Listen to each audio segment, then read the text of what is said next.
Nadine pagi-pagi sudah heboh sendiri. Sang suami yang posisinya masih tertidur, sampai terusik dan kini ikut bangun kemudian memfokuskan penglihatannya ketika memasang kacamata. Dia menoleh ke arah Nadine dengan tatapan penuh tanya. Ada apa? Malvin bertanya bingung. Tidak biasanya pagi-pagi Nadine sudah heboh sendiri. Apalagi Nadine tipe orang yang akan bangun siang setelah puas begadang semalaman. Lily pergi. Malvin yang memang sudah mengenal Lily, bertanya kemana Lily pergi sampai Nadine seheboh ini. Kemana? Dia gak kasih tahu. Aku cuma lihat statusnya lagi ada di bandara. Kenapa Lily gak bilang sih kalau mau pergi-pergi gini? Nadine mendumel sebal. Kalau bukan karena Lucy menghubunginya tadi, Nadine mungkin tidak akan menyadari status Lily yang sedang memperlihatkan bandara. Malvin sang suami yang masih mengantuk karena mengerjakan sesuatu sampai begadang, menguap beberapa kali. Nadine yang melihat hal tersebut merasa iba. Kamu tidur lagi aja, nanti aku bangunin kalau udah agak siangan. Malvin mengangguk patuh dan kini melepaskan kacamata, lalu kembali merebahkan tubuhnya di atas ranjang empuk kesukaannya. Nadine menghela napas menatap layar ponselnya. Dia mencoba menghubungi Lily, namun panggilannya terus beralih ke operator. Nadine menduga, mungkin saja Lily sengaja menonaktifkan ponselnya karena tahu kepergiannya mungkin akan membuat heboh. Mendadak Nadine memikirkan Muel yang mungkin saja sudah mengetahui kabar ini. Muel bahkan tidak mengatakan apapun kepadanya. Sementara itu di kediaman Artadov, suasana sedang tenang-tenangnya, karena memang hari ini adalah hari libur. Daddy dan maminya sedang menikmati waktu berdua. Muel keluar dari kamar setelah sarapan tadi dan lewat di depan kedua orang tuanya yang sedang duduk bersama menikmati teh hangat dan mengobrol. Mau kemana El? Tanya mami ketika Muel sudah setengah lewat. Mau pergi sebentar Mi. Daddy ikut bertanya. Mau kemana? Pergi sama Lily. Andrea mengernyitkan dahinya bingung. Kemarin kakek Alvaro baru mengatakan kepadanya kalau Lily akan kuliah di luar kota, bahkan kemarin sudah berangkat. Apa Muel belum tahu soal itu? Keputusan yang tiba-tiba memang. Bahkan saat berangkat, Lily tidak pamitan lebih dulu. Kalau yang Andrea dengar dari kakek Alvaro, Lily memang terburu dan menitip salam untuk Andrea dan James. Tunggu dulu El. Kamu mau cari Lily ke sana juga gak bakal nemu. Muel menghentikan langkahnya dan menatap sang mami bingung. Maksud mami? Lily kuliah di luar kota. Kemarin berangkat bareng kakek sama nenek. Kemungkinan besar pulang pas libur semester. Mata Muel membulat sempurna, namun wajah Muel tidak menampik ekspresi apapun. Dia masih mencerna ucapan maminya tentang Lily. Jantung Muel berdegup kencang dan kini tanpa pikir panjang dia langsung mengambil kunci mobil. Muel. Panggil Andrea yang melihat Muel pergi tanpa mengatakan sepatah dua patah kata apapun. Sudahlah Mi, biarkan saja. Daddy menyahut. Sementara Andrea menghela napas dan kembali duduk dengan tenang, membiarkan Muel pergi. Entah apa yang akan dia lakukan setelah ini. Sesuai dengan dugaan, Muel saat ini membawa mobil dengan kecepatan tinggi. Beruntung saat itu jalanan cukup sepi, sehingga tidak butuh waktu lama untuk Muel sampai di kediaman kakek dan neneknya. Kepala pelayan menyambut kedatangan Muel. Namun Muel tampak tidak peduli dan kini memanggil-manggil Lily. Lily, Lily. Muel beberapa kali memanggil gadis itu, namun yang dia dapatkan hanya jawaban kosong. Kepala pelayan juga hendak mendekati Muel, namun lagi-lagi pemuda itu menolak untuk didekati. Dia mencoba masuk ke kamar Lily, namun yang dia lihat hanya ranjang kosong. Degup jantungnya bertalu dari tadi, berharap kalau apa yang dikatakan oleh maminya adalah sebuah kebohongan. Lily kamu kemana? Panggil Muel. Kepala pelayan akhirnya buka suara, cukup kasihan melihat Muel yang dari tadi mencoba untuk memanggil mereka dengan nada frustasi. Tuan muda tolong jangan bertindak gegabah. Nona muda sudah pergi dari kemarin, Tuan dan Nyonya besar ikut menyusul malam tadi. Tangan Muel tanpa sadar mengepal kuat. Dia segera berbalik tanpa mengucapkan apapun. Tatapannya begitu datar meski hatinya merasa dikhianati. Dert. Suara ponsel itu mengalihkan tatapannya sejenak. Dia mengira Lily akan menghubunginya, tapi ternyata Nadine yang kini menghubunginya. Muel memilih untuk abai dan melanjutkan perjalanannya. Merasa kecewa dan dikhianati adalah hal yang sangat mengganggunya. Dia pergi ke tempat di mana dia dan Lily menjadikan tempat tersebut tempat rahasia. Muel terduduk tanpa menghiraukan sinar matahari yang mulai naik ke permukaan. Beberapa kali dia mencoba menghubungi Lily, namun suara operator yang selalu menjawab. "Lee, kenapa kamu tiba-tiba pergi begini?" Muel berkata frustasi. Dia mencoba dan terus mencoba, namun tidak ada jawaban dari Lily. Muel merasa marah, dia membanting ponselnya begitu saja dan bersandar pada pohon besar dekatnya duduk. "Kenapa kamu pergi, Lee? Kenapa kamu pergi tanpa pamit?" Pemuda itu mengusap wajahnya kasar. Tak lama terdengar suara isakan yang begitu menyayat. Sembari mengepalkan tangannya kuat. Saking kesal dan kecewanya, Muel menangis lirih di bawah pohon rindang. Selama ini dia tidak punya ambisi apapun selain fokus menjadi penerus untuk perusahaan Artadov. Ketika Muel lelah, Lily pasti akan menghiburnya. Lily adalah penyelamatnya. Gadis itu selalu mempedulikannya di saat Mami dan Daddy fokus pada anak perempuan mereka dan merasa kalau Muel harus bisa apapun sendiri, mengingat Muel adalah lelaki dan sangat diharapkan tumbuh menjadi pewaris yang kompeten.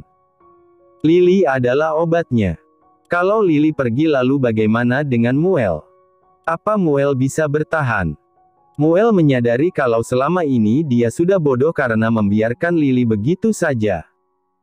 Seharusnya Muel ikat dia dan tidak akan mudah untuk Muel lepaskan. Hubungan mereka bahkan bukan hubungan terlarang kalaupun Muel hendak melangkah cukup jauh. Kalaupun hubungan mereka adalah hubungan terlarang, maka Muel tidak akan peduli akan hal tersebut. Jadi begini rasanya jika patah hati. Muel tidak akan membiarkannya begitu saja. Dia harus mencari keberadaan Lily, dan dia bersumpah tidak akan melepaskannya setelah dia mendapatkan gadis itu. Sebuah smirk muncul setelah Muel mengusap air matanya dengan kasar. Dia segera bangkit dari tempatnya. Tatapannya berubah menjadi lebih dingin dan kini melajukan mobil menuju kediaman adiknya. Bagaimana rasanya tinggal di sini untuk 1 hari? Pagi-pagi sekali kediaman itu kedatangan tamu. 2 orang tua Baya yang mengaku sebagai kakek dan nenek Lily. Awalnya kakek dan nenek Lily dicurigai. Namun Om Maxi segera turun tangan dan menatap tajam ke arah orang-orang yang meragukan Tuan Alvaro dan Nyonya Celestine. "Baik-baik saja kakek. Tolong jangan terlalu marah pada pelayan di sini, karena mereka hanya menjalankan perintah. Kalau mau marah, tolong marahi Om Maxi saja." Mendengar hal tersebut Om Maxi hanya terkekeh kecil. Tidak disangka gadis di hadapannya ini cukup licik dan melempar masalah kepadanya. Sudah-sudah, kakek dan nenek tidak marah. Itu sudah hal yang wajar, cara mereka juga cukup beradab. Jadi untuk apa kakek dan nenek marah? Balas nenek cepat. Lily hanya menyengir lebar. "Tenang saja Pak Tua. Saya sudah memastikan cucu Anda aman kok. Saya menjaganya dengan sangat ketat."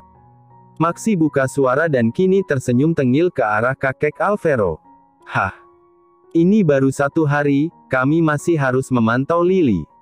Apalagi Lily sedang mengandung jadi perhatiannya harus lebih ekstra. Apakah itu harus dipertanyakan lagi?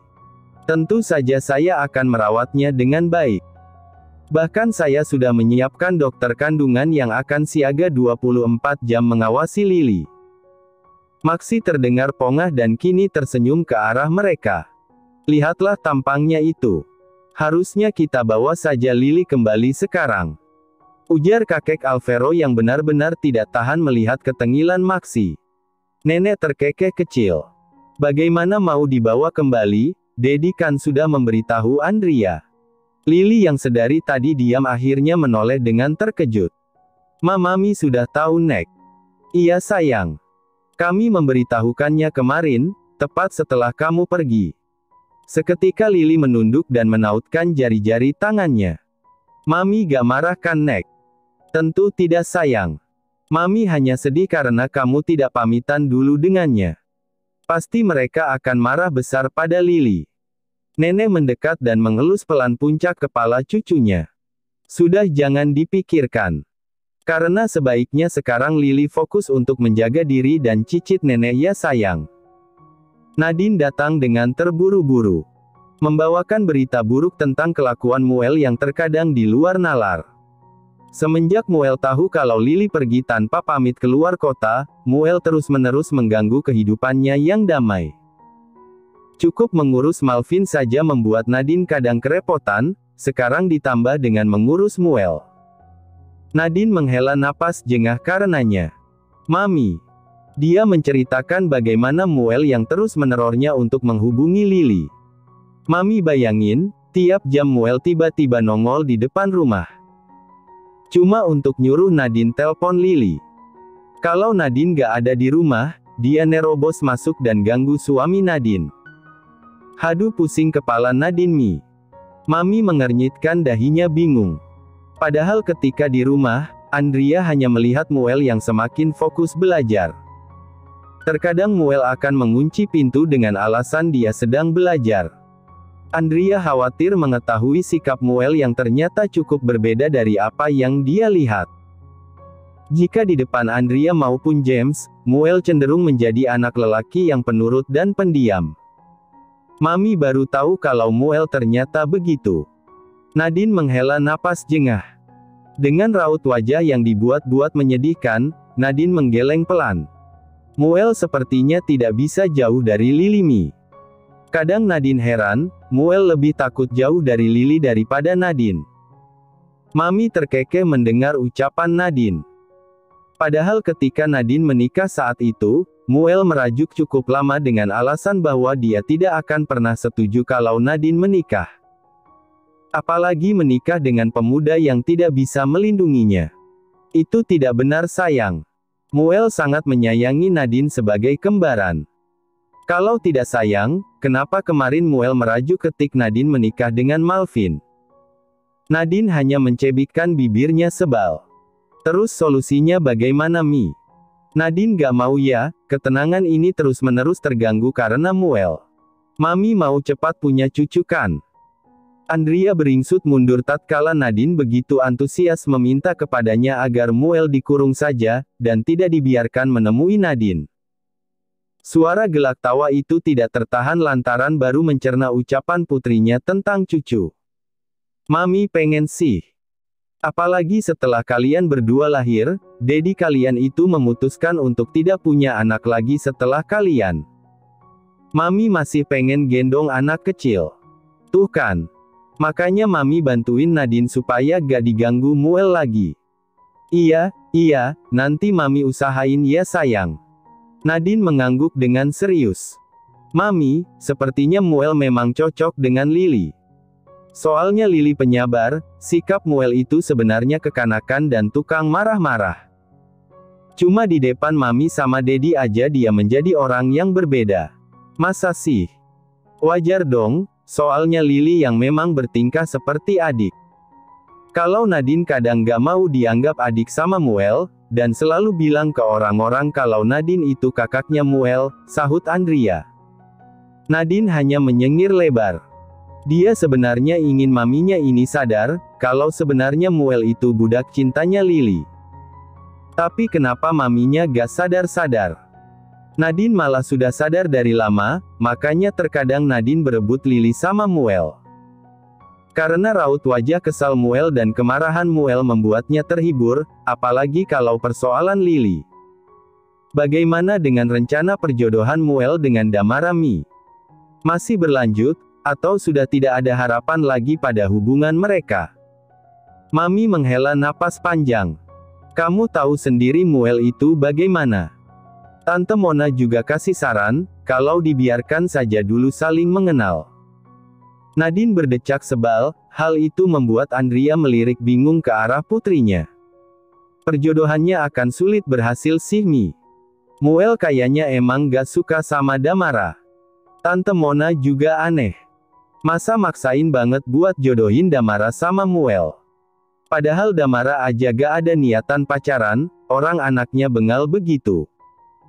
Nadine berkata dengan kerutan di dahinya yang menandakan kalau saat ini dia serius. Mami juga ngerasa aneh. Tapi kalau dengar alasan Tante Mona, Damara memang suka sama Muel. Jadi apa salahnya untuk membiarkan mereka saling mengenal dulu, bukan? Nadine tidak membalas ucapan sang mami. Dia hanya merasa kasihan pada Muel. Karena sepertinya, mami serius untuk mempertimbangkan Muel dengan Damara. Seandainya Lily bukan sepupu mereka, mungkin Muel udah kebelet nikah lebih dulu daripada Nadine. Berbeda dengan Nadine yang bisa mengeluh dan mengadu kepada maminya akan sikap Muel. Maka berbeda dengan Auguste dan Marcel yang hanya bisa menerima dengan pasrah. Muel mengajaknya belajar bersama. Bahkan tingkah Muel saat ini seperti tutor mereka saja. Padahal Auguste ingin menikmati waktu santainya sebelum masuk kuliah. Muel sebenarnya kenapa? Bisik Auguste yang hampir menyerah menjawab soal-soal matematika dan fisika yang diberikan oleh Muel. Marcel hanya menggeleng dengan raut wajah sedih. Muel, apa gak sebaiknya kita pergi hangout? Mungkin muncak bisa ngurangin beban pikiran. Marcel mencoba untuk menenangkan Muel. Begitu juga Auguste yang kini mengangguk dengan semangat. Itu benar Muel. Daripada mengisi soal-soal yang hanya membuat pusing. Lebih baik kita pergi muncak. Ada banyak hal yang bisa dilakukan dengan memperoleh ilmu pengetahuan. Auguste berdecak sebal. Muel, ngaku saja. Sekarang kamu sedang patah hati bukan? Makanya kami terseret dan harus belajar bersamamu. Sangat menyebabkan. Tukas Auguste lagi. Sialnya, Muel langsung menoyor kepala Auguste. Sayang sekali memang, apalagi Auguste terlihat meringis akibat toyoran Muel yang begitu kuat dan seperti punya dendam mendalam pada Auguste. Marcel mendengus pelan. Katakan, pasti ini soal Lily. Kalian terlalu banyak berpikir. Muel membalasnya dengan cepat.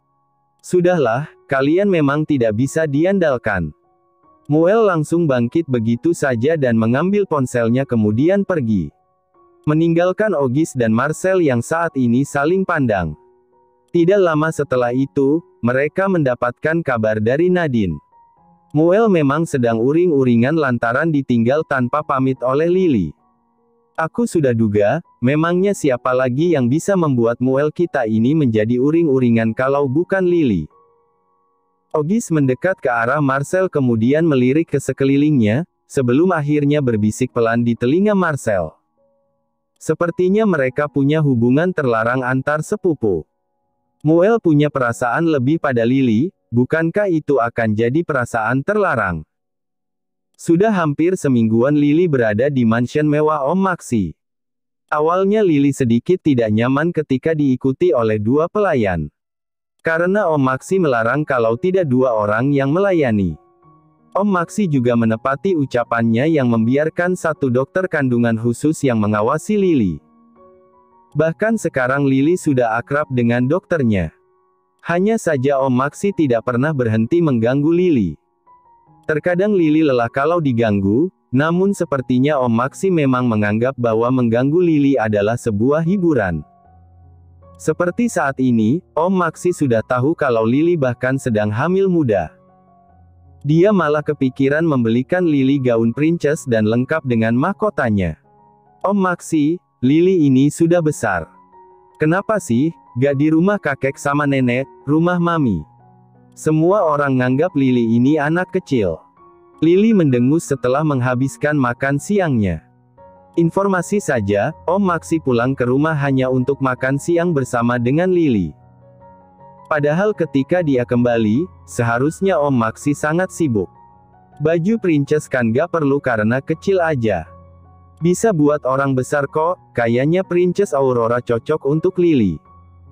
Om kok tahu? Jangan-jangan Om nonton juga?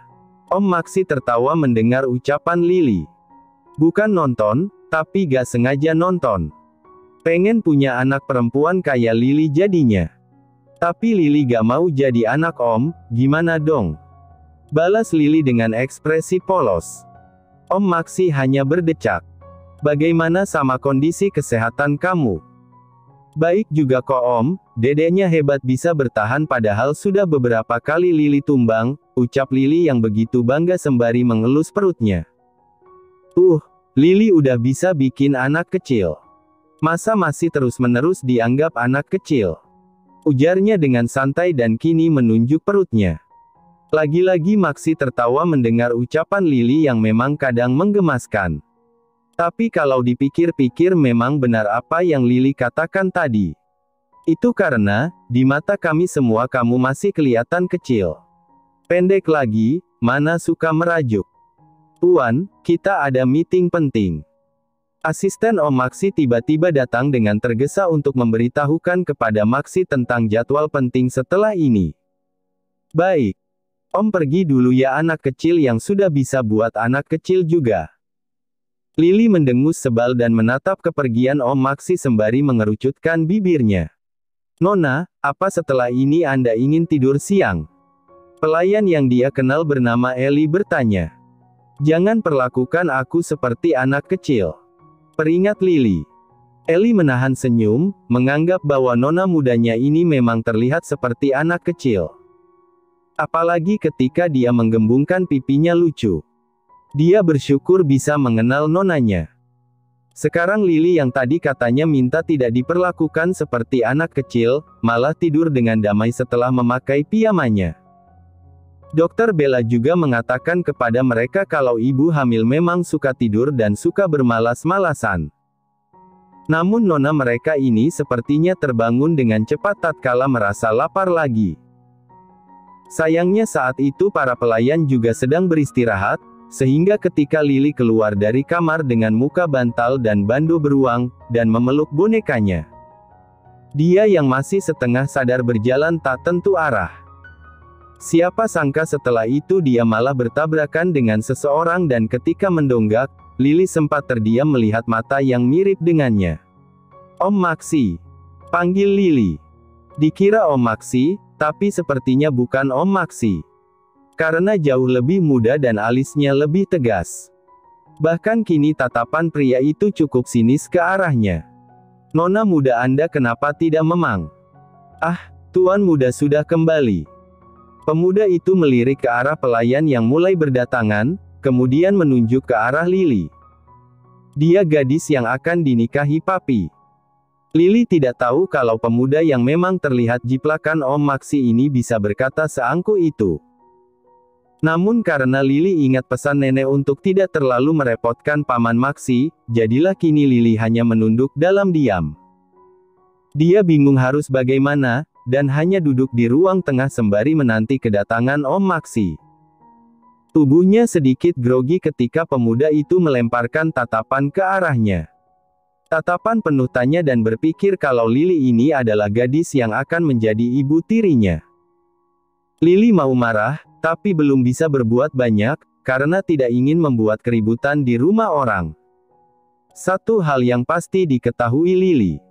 Nama pemuda yang kini meliriknya tajam itu adalah Shaun. Lily juga ingat kalau Om Maxi punya satu putra yang usianya 5 atau 3 tahun lebih besar daripada Lily. Entahlah gadis itu juga sedang mengingat-ingat kembali apa yang pernah dikatakan oleh Om Maxi. Ini susunya Nona, jangan lupa diminum. Ellie tersenyum kecil dan kini menyodorkan segelas susu itu kepada Lily. Susu apa itu? Kau tidak mau membuatkanku susu juga? Ucap Shaun dengan sinis dan kini menyilangkan kaki dan mengangkat satu kakinya untuk bertumpu pada kaki kirinya. Oh mentang-mentang dia akan menjadi nyonya baru di rumah ini, kalian mau membuangku begitu? Belum sempat Ellie menjawab, tuan mudanya ini sudah lebih dulu menyela. Lily mengernyitkan dahinya bingung, dia sedikit kesal karena terus-menerus dianggap sebagai orang yang akan menjadi ibu tiri dari pemuda pemarah ini. Ternyata sifat Om Maxi masih lebih mending daripada Shaun. Kakak beneran mau? Itu susu khusus untuk orang yang mengandung, celetuknya. Mata pemuda itu membulat sempurna. Tampaknya dia memang sangat terkejut dengan pengakuan Lily terkait susu ibu hamil yang dikonsumsi oleh Lily. Kamu sudah hamil saja. Gilaa. Aku tidak menyangka papi akan membawa calon ibu tiri dan saudari tiriku sekaligus. Sembarangan. Lily menutup kedua telinganya terkejut, karena mendengar suara bariton itu saling menyahut satu sama lain. Tidakkah mereka merasa kalau tempat ini sudah seperti alam liar saja, sehingga bebas berteriak? Papi. Apa yang papi lakukan pada gadis di bawah umur? Oke, aku tahu kalau papi memang ingin punya anak perempuan. Tetapi dia bahkan lebih baik menjadi adikku daripada ibu tiriku. Asisten Tuan Maxi menahan tawa. Karena tuan mudanya sudah kembali dari perjalanan bisnis yang melelahkan, tentu saja mereka juga harus kembali lebih cepat bukan? Tidak disangka ada peristiwa mengejutkan tentang pertemuan tuan muda dan nona muda. Bisa dilihat kalau tuan besar mereka sedang memijat pelipisnya karena mendengar ucapan melantur dari Shaun. Aku juga gak mau jadi istri Om Maxi. Lily bergidik ngeri. Mendengar ucapan tersebut Shaun menoleh sinis. Bahkan kamu memanggilnya Om. Shaun menunjuk Lily dengan ekspresi yang benar-benar terkejut. Shaun. Suasana ruang tengah berubah senyap. Tentu saja siapa lagi yang bisa membuat suasana kembali sepi kalau bukan tuan besar mereka. Shaun ikut papi ke ruangan. Jelaskan dulu dia beneran calon istri papi atau bukan? Bukan, cicitnya dengan suara kecil. Pada akhirnya Lily ditinggalkan sendirian. Maxi dan Shaun masuk ke dalam ruangan yang tempatnya cukup jauh dengan ruang tengah. Tentu saja, apalagi mansion ini cukup luas. Lily memilih untuk fokus pada susunya yang masih hangat. Meski sekarang perasaan bersalah karena telah masuk ke keluarga Om Maxi dan menjadi biang masalah, mendera di hati Lily. Melihat raut wajah nona mudanya yang murung, Ellie sang pelayan mencoba untuk menghibur dengan kata-kata menenangkan. Tuan muda memang seperti itu sifatnya. Angkuh dan berterus terang, bahkan meski dia berada di tempat umum. Tapi Ellie tahu, kalau tuan muda sebenarnya orang yang baik. Lily hanya membalas ucapan Ellie dengan anggukan. Dia ingin segera menandaskan susu hangat di gelasnya ini. Nona muda mau berjalan-jalan di luar. Suasana menjelang sore cukup indah di taman belakang. Saya akan siapkan kursi roda kalau Nona memang tidak sanggup berjalan. Lily terkekeh mendengar ucapan Ellie. Kalau begitu namanya bukan jalan-jalan dong Ellie. Melihat sang Nona sudah bisa tersenyum, setidaknya ada perasaan lega dalam hati Ellie. Dia bersyukur kalau nonanya tidak berlarut dalam kesedihan. Dokter Bella yang baru selesai makan siang, menghampiri sang pasien eksklusif. Dia menemani Lily jalan-jalan dengan menuntun gadis itu. Ternyata apa yang dikatakan oleh Ellie ada benarnya. Jarak taman belakang cukup jauh dengan ruang tengah. Saking besarnya kediaman keluarga Lewis ini. Lily ingin minta istirahat sejenak, namun dia takut pelayan-pelayan ini akan membawakannya kursi roda secara langsung. Tentu saja gerak-gerik Lily tidak lepas dari pengawasan Ellie. Norman, ambilkan Nona kursi roda. Lily menoleh dengan pandangan terkejut tatkala mendengar Ellie berkata seperti itu. Bukankah hal tersebut menunjukkan kalau Ellie bisa mengetahui apa yang sedang Lily rasakan? Sementara di sisi lain, ada Maxi dan Shaun yang berbicara serius. Terkadang Maxi bingung, kenapa putranya yang satu ini begitu tidak bisa diam. Maxi mencoba menjelaskan apa yang terjadi pada Lily, lalu siapa Lily sebenarnya. Shaun yang tadinya berpikir negatif tentang Lily, dan hampir saja mau membakar mansion ini kalau sampai papinya menikah dengan bocah di bawah umur. Meskipun sebenarnya Lily sudah cukup umur, namun tampangnya yang masih seperti anak kecil membuatnya berpikir bahwa Lily ini masih di bawah umur. Jadi dia benar-benar bukan calon ibu tiriku kan? Maxi menghela napas jengah. Kapan kamu akan berpikir dewasa? Menurut Papi, perusahaan cabang di Milano sukses berkat siapa? Balas Xiaon angkuh. Aku tidak mungkin menikah dengan bocah di bawah umur. Aku bahkan awalnya berpikir kalau sepertinya kamu cocok dengan Lily, bagaimana kalau kamu nikahi saja dia? Xiaon memutar bola matanya jengah mendengar ucapan tidak masuk akal dari papinya. Mungkin usia sudah membuat papinya ini tidak bisa berpikir dengan benar. Aku tidak akan mau, dan tidak akan pernah sudi. Lagi pula dia sedang hamil bukan? Maxi mengangguk membenarkan. Aku tidak mau bertanggung jawab atas masalah yang jelas-jelas bukan aku yang menjadi pelakunya. Tapi syukurlah papi masih sedikit waras untuk tidak menikahi gadis sepertinya, tambah Xiaon lagi dan kini melipat kedua tangannya di depan dada. Kedepannya kamu harus menjaga Lily. Apalagi kamu mulai mengurus cabang perusahaan yang ada di Enver bukan? Xiaon mendelik sebal, entahlah. Dia merasa pekerjaan papinya ini lama-lama dilimpahkan semua kepadanya. Mentang-mentang Xiaon sudah berhasil membuat beberapa perusahaan cabang berjalan dengan sukses. Jangan melimpahkan hal seperti ini kepadaku. Seharusnya saat ini aku pergi berkencan dan mencarikan menantu untuk papi. Maxi menggeleng pelan, tidak disangka kalau putranya yang jutek, angkuh dan egois ini bisa berkata seperti itu. Dengan sifatmu yang jelek begini, siapa yang akan menerima? Ah, ada Lily jadi kamu tenang saja. Kalian juga bisa saling melengkapi satu sama lain. Xiaon mendengus dengan cepat, seraya menggeleng. Setelah perbincangan antara papi dan anak itu untuk meluruskan kesalahpahaman selesai.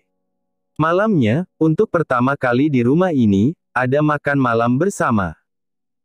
Tentu saja para pelayan tahu kalau keduanya adalah orang tersibuk, yang terkadang kalau makan memilih untuk makan di kamar atau mungkin lupa makan. Lily merasa dia berada di situasi yang cukup canggung. Apalagi Om Maxi dan Xiaon sama-sama fokus dengan makanan mereka. Lily ingin cepat kembali ke kamar saja dan beristirahat. Berada di sini hanya akan membuat perasaannya tertekan. Sehingga saat ini Lily justru menyendokkan makanan dengan terburu. Bahkan makanan yang di dalam mulutnya belum habis, namun Lily sudah menyendokkan lagi. Hal tersebut tidak lepas dari pengamatan Maxi.